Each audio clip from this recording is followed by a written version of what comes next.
Samantala sa karagdagan pang mga balita. Muli namang nanawagan si Senate President Sherwin Gatchalian na ipagbawal sa mga bata ang edad ay 16 years old and below na gumamit ng social media sa pagkasabing ang stronger safeguards laban sa mapaminsalang online content ay dapat sa maging top priorities ng Kongreso kasunod ng deadly June 22 shooting sa Tacloban City at iba pang mga reports ng school violence. Dalawang leading medical organization ang nagbabala din sa unsupervised use ng social media ng mga bata, reinforcing concern sa pangailangan na i-shield o lagyan ng bakod ang mga minor de edad sa harmful online content. Sinabi ni Gatchalian ang panukala sa Senado, ang Social Media Safety for Children Act ay naglalayong matugunan ng isa sa mga factors na nakaka-impluwensya sa violent behavior ng mga bata. At para sa kanya, isa ito dapat priority. Isa ito sa priority bills na sinumiti ng Senado. Ang malaking katanungan lamang, anong impluwensya sa mga kabataan na nakagawa na ng violence? Dahil ang kabataan ay hindi raw violente in nature. May mga impluwensyang nangyayari sa kanilang buhay at naapektuhan ng pamamaraan ng kanilang pag-iisip. Ang panawagan ay muling napagtuunan ng pansin matapos ang shooting nung nakaraang linggo sa San Jose National High School sa Tacloban City, kung saan 2 grade 9 students ang nagpapatok sa loob ng campus. Napatay ang 3 estudyante, 20 iba pa ang nasugatan. Nauna nang sinabi ng mga otoridad na ang mga suspect di umano ay naglaro ng violent online game na Gorbox bago ginawa ang pag-atake.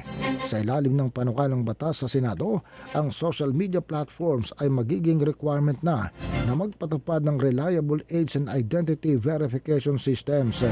Regularly, i-deactivate ang mga underage accounts, magbibigay ng parental controls at content filtering tools, at ma-redesign ng features na humihikayat ng compulsive use gaya ng autoplay, addictive notification at algorithm-driven recommendation.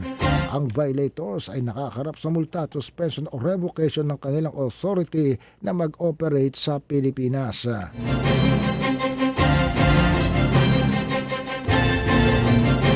Samantala, pag-aaralan din ng isang Senate panel ang age of criminal liability kasunod ng shooting na naganap naman sa eskwelahan sa Tacloban City. Ang Senate Panel on Social Justice, Welfare and Rural Development ang siyang gagawa ng assessment sa age of criminal liability.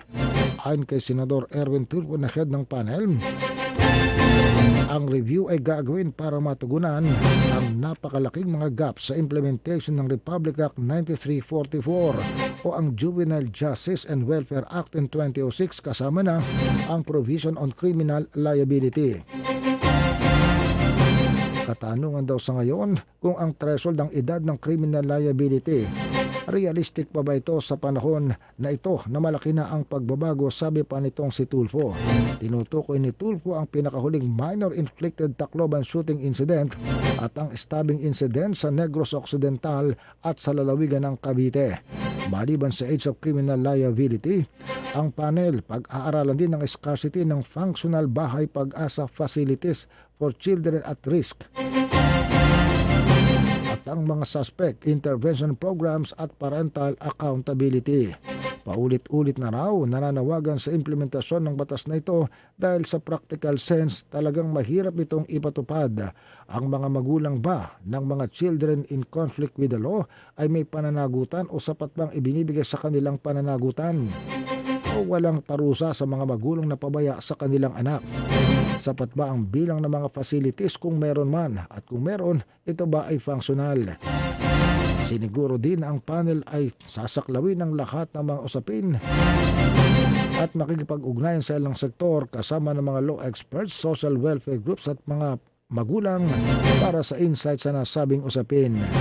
Marami sa mga mambabatas ay nakikisang sentimiento dahil sa mga madugong karahasang ginagawa ng mga minor de edad na hindi napaparusahan. Kasama rin ang mga minor de edad sa mga nahuhuli na nagbebenta ng may pinagbabawal na droga. Dahil sila ay mababa sa 15 anyos ang edad, kadalasan hindi sila napaparusahan.